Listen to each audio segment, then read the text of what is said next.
مسیح کے زندہ اور جلالی نام میں سب کو سلام۔ خدا کا شکر کرتے ہیں، خدا باپ کی تعریف کرتے ہیں۔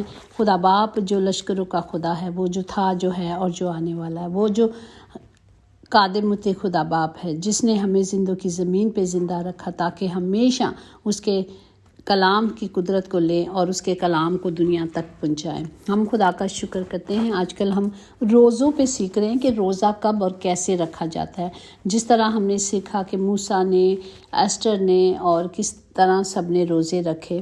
آج ہم سیکھ رہے ہیں ایلیجا نبی کا روزہ، جو پہلا سلاطین اس کا 19واں باب ہے، اس کی 9 آیات میں یوں محکوم ہے: سو اس نے اٹھ کر کھایا پیا اور اس سے کھانے کی قوت سے 40 دن اور 40 رات چل کر خدا پہاڑ ہورب تک گیا۔ پاک کلام پڑھے جانے پر خدا کی برکت ہو، خدا باپ کا شکر ہو، خدا باپ کی تعریف۔ یہاں ہم دیکھتے ہیں کہ کس طرح ایلیا نبی جو تھا وہ مایوس ہو گیا تھا اور خدا سے موت مانگ رہا تھا، کیونکہ اس کے جو باپ دادا تھے سب کو انہوں نے قتل کر دیا تھا۔ جو الیزبیا تھی اور وہ جو بال کے نبی تھے، انہوں نے ان کو قتل کر دیا تھا، اور یہ ایک اکیلا باقی تھا اور یہ بھاگتا دوڑتا تھا، اور اس نے خدا سے فریاد کی اور بیٹھ گیا اور خدا سے موت مانگنے لگا، اور اس نے کہا، اپنے لیے موت مانگی اور کہا، بس ہے، اب تو اے خداوند میری جان کو لے لے، کیونکہ میں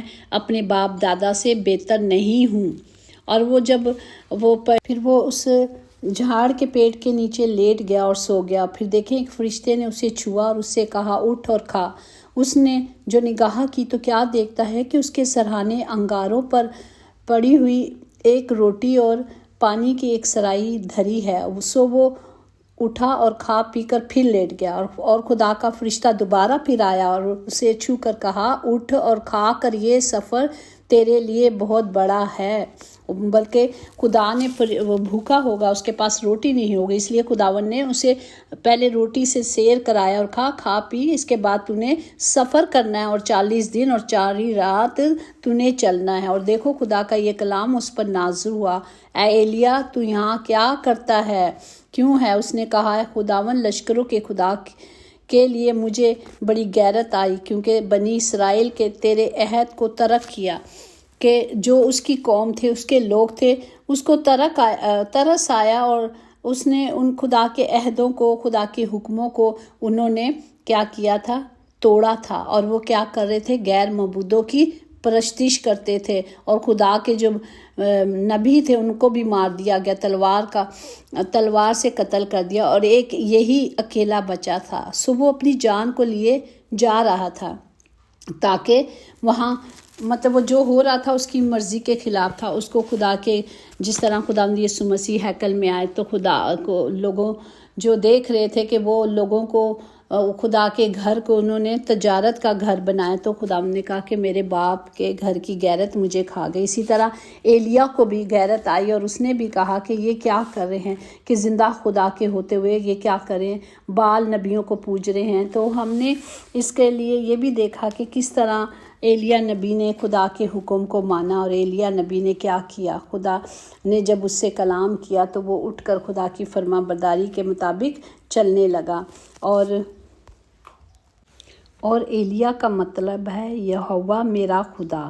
اور ایلیا نے کیا کیا؟ وہ ملکہ جو تھی وہاں کی الیزبیا اور دیوتا کو، جو بال کے دیوتا کی پرستش کرتے تھے، ایلیا نے ان دونوں کو چیلنج کیا۔ اور ہم دیکھتے ہیں کہ کیا تھا، جب انہوں نے دیکھا کہ 140 کے لوگ تھے جو اس قریب تھے، ایلیا نبی نے ان کو کہا سب کو بلا لو، اور اس نے ایک ڈیل کر لی۔ اس نے کہا کہ اگر تمہارا ایک مذبح بنایا خدا کا، اور اس نے کیا کیا؟ اس مذبح پہ ان کو ایک بیل دی اور لکڑیاں دی اور سب کچھ دیا، اور کہا کہ صبح سے شام تک ایلیا نبی نے ان کو ٹائم دیا کہ جب تک یہ آسمان سے آگ نازل نہ ہوئی اور تم نے نہیں لگانی، تو تمہارا دیوتا لگائے گا، تمہارا خدا لگائے گا۔ اگر آسمان سے آگ آئی تو ٹھیک ہے، میں اپنا آپ تمہیں دے دوں گا، مجھے مار دینا، پر اگر نہیں ہوا تو تم مجھے سب اپنا آپ دے دو گے۔ ایلیا نے ایسا ہی کیا، اور پھر کیا کیا کہ جب صبح سے شام تک جب وہ سارے جو بال کے نبی تھے 120 لوگ تھے، وہ کیا کر رہے تھے؟ وہ اس مذبح کے ارد گرد گھوم رہے تھے، اور شام سے صبح سے شام تک ہو گئی، کوئی نہیں وہاں آیا اور کوئی بھی آسمان سے آگ نہ آئی۔ تو اب ایلیا کا وقت آ گیا اور ایلیا نے شام کے مذبح کے نزدیک آیا اور اس نے کیا کیا، اس نے کہا کہ جو مذبح ڈھا دیا گیا تھا اسے دوبارہ تعمیر کیا، اور جب تعمیر کر لیا اس نے تو اس نے کیا کیا، اس نے کہا کہ اس پہ وہ بیل کے ٹکڑے ٹکڑے کر کے دھر دیے اور کہا 4 مٹکے پانی بھر کے ڈھیل دو۔ انہوں نے 4 بھر کے ڈالے۔ اس نے کہا دوبارہ کرو، انہوں نے دوبارہ کیا۔ اس نے کہا سرے بار کرو، انہوں نے سرے بار کیا، اور کرتے گئے، اور کرنے کے بعد جب مذبح کے ارد گرد پانی بہنے لگا تو ایلیا نبی کے قریب آیا اور اس نے کہا اے ابراہیم، اسحاق اور اسرائیل کے خداوند، آج معلوم ہو جائے کہ اسرائیل میں تو ہی خداوند خدا ہے۔ تب آسمان سے ایک آگ ناصر ہوئی اور اس نے اس لکڑیوں کو، مٹیوں، پتھروں سمیت اس مذبح کو بھسم کر دیا اور آگ لگ گئی، سب کچھ ختم ہو گیا، اور جتنے وہاں کھڑے تھے وہ سب جھک گئے، سجدے میں زمین پہ گر گئے اور کہنے لگے خداوند وہی خداوند ہے، خداوند وہی خداوند ہے۔ تب ایلیا نبی نے ان ساروں بال کے نبیوں کو قتل کیا، فتح یاب ہوئے، کیونکہ خداوند کے حضور جانے کے لیے، خدا کی فرما برداری میں جانے کے لیے، خدا کے کلام کو پورا کرنے کے لیے اس نے روزے رکھے، اور اس نے کیا کیا، خدا کی مرضی کو پورا کیا۔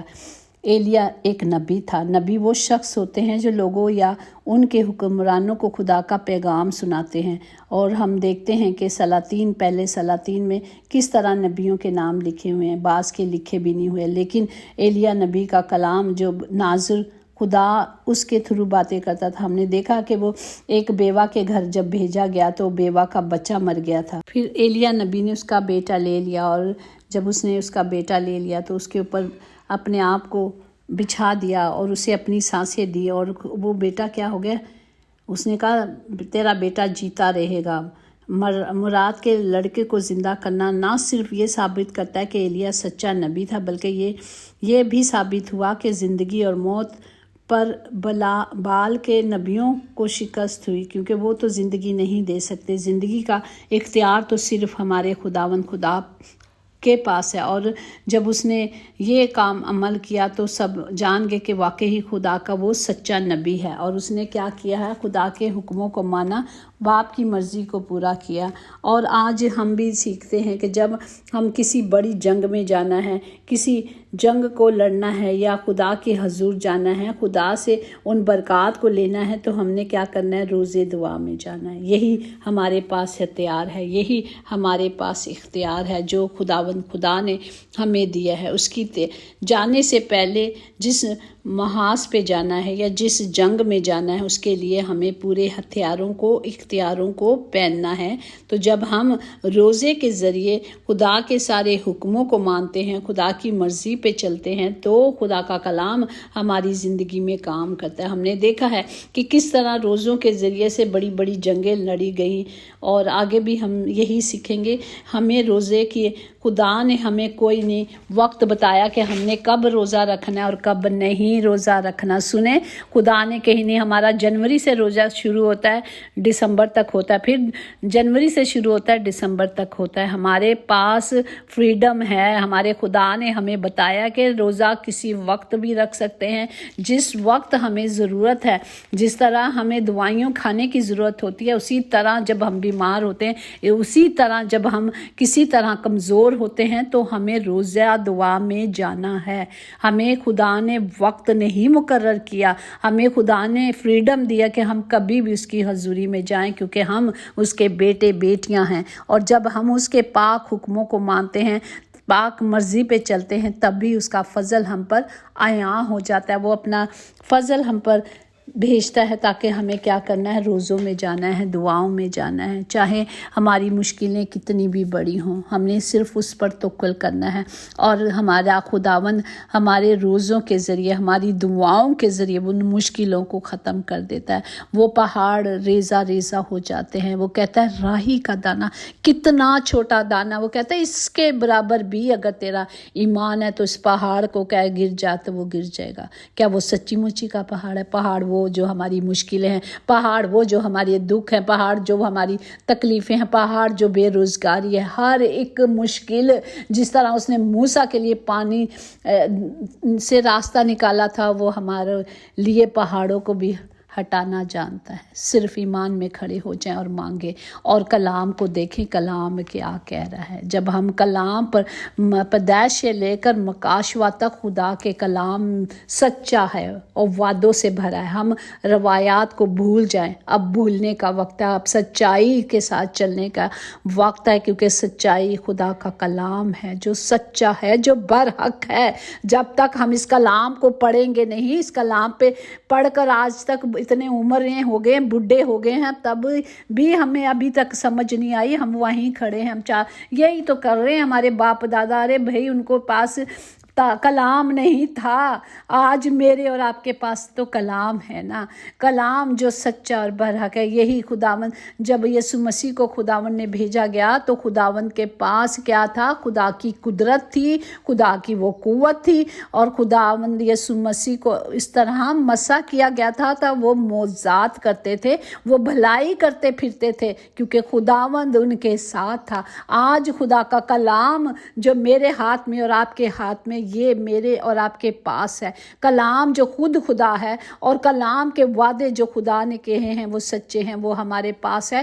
تو ہم نے صرف کلام پر دیکھنا ہے، ہم ان سالوں کی رسموں کو نہ دیکھیں، کیونکہ یہ غلط راستے ہیں جو ہمیں موت کی طرف کھینچ کے طرف لے کے جا رہے ہیں۔ ہمیں اپنی آنکھوں کو کھولنا اور دیکھنا ہے۔ اب دیکھیں وہ جو 10 کنواریوں کی سٹوری ہم سنتے ہیں کہ وہ کیا تھی، وہ 5 جو تھی وہ کلام سے قدرت سے بھری ہوئی تھی، ان کی کپیوں میں ہر طرح کا تیل، بلکہ ایمان کا تیل تھا، تو وہ خدا کے جب آیا تو وہ 7 جانے والی بنی، اور 5 جو کلیسیاں تھیں، وہ جو کنواری کو سے خطاب دیا گیا ہے کلیسیا، وہ کلیسیاں ہیں، تو 5 رہ گی اور 5 چلی گی، مطلب آدھا آدھا کا فرق ہے۔ تو ہمیں سچائی میں دیکھنا ہے، ہمیں صرف کلام میں چلنا ہے اور کلام کے مطابق چلنا ہے۔ ہم دیکھتے ہیں کہ خدا کے آنے 7000 سال تک، جب تک خداوند تھا، خدا کے شاگرد تھے، جب وہ چلے گئے تو 7000 سال کے بعد خداوند کی کلیسیاؤں میں رولز بنا دیے گئے، طریقے بنا دیے گئے جو غلط تھے، کیونکہ جو حکومت آتی ہے وہ اپنے طور پر اپنے لوگوں کو، اپنی عوام کو دکھاتی ہے، سکھاتی ہے، وہ اپنا آئینہ دکھاتی ہے۔ لیکن میرے اور آپ کے پاس تو یہ آئینہ ہے نا، زندہ کلام جو زندگی ہے، جو روشنی ہے، جو تازگی ہے۔ جب یہ کلام میرے اور آپ کے اندر ہوگا، جب یہ سچائی ہمارے اندر ہوگی، تو ہم گمراہ نہیں ہوں گے۔ ہم صرف کلام کو سنتے تو ہیں پر عمل نہیں کرتے۔ آج تک ہم سب یہی کرتے آئے ہیں کہ کلام سنا ہے پر عمل نہیں کیا، ہم سب اس میں غلط ہیں۔ اور خدا کہتا ہے کہ میرے لوگ نہ کلام نہ ہونے کی وجہ سے، اچھی معلومات نہ ہونے کی وجہ سے مر رہے ہیں۔ ہمیں اپنے آپ کو بھی بچانا ہے اور اپنے بہن بھائیوں کو بھی بچانا ہے، اپنے لوگوں کو بھی بچانا ہے، کیونکہ میرے خدا نے سب سے محبت کی ہے، اس نے ہم سب کو بنایا ہے اور اس کا بنانے کا مقصد ہے۔ اب وقت ہے کہ ہم اپنی آنکھیں صرف کلام پر توجہ کریں اور کلام کے مطابق چلیں۔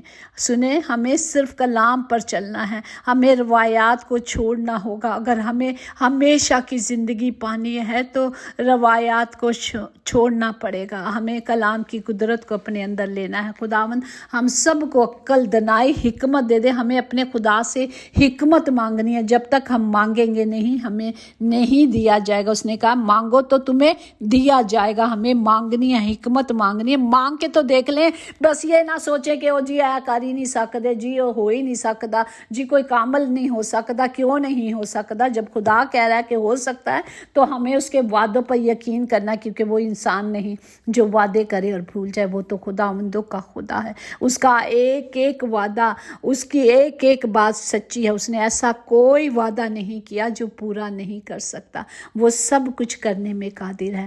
ہمیں کھڑے ہونا ہے سچائی سے، ہمیں کھڑے ہونا ہے اس کی قدرت سے، دلیری سے بیان کرنا کہ یہ سب غلط ہے، یہ سب غلط ہے، روایات غلط ہیں۔ ہمیں کلام کو اور کلام کی قدرت کو لینا ہے، صرف کلام کو لینا ہے۔ اور خدا کہتا ہے نہ تو دائیں دیکھ نہ تو بائیں دیکھ، یہ مت ڈرو کہ یہ کون کیا کہہ رہا ہے، یہ کیا کہہ رہا ہے۔ ارے ہم نے لوگوں کو جان نہیں دینی، ہم نے خدا کو جان دینی ہے۔ ہمیں اپنی زندگی صرف اس کو دینی ہے، کیونکہ وہی زندگی کا مالک اور خالق ہے، اسی نے ہمیں بنایا۔ ہم لوگوں سے ڈرتے ہیں، ہم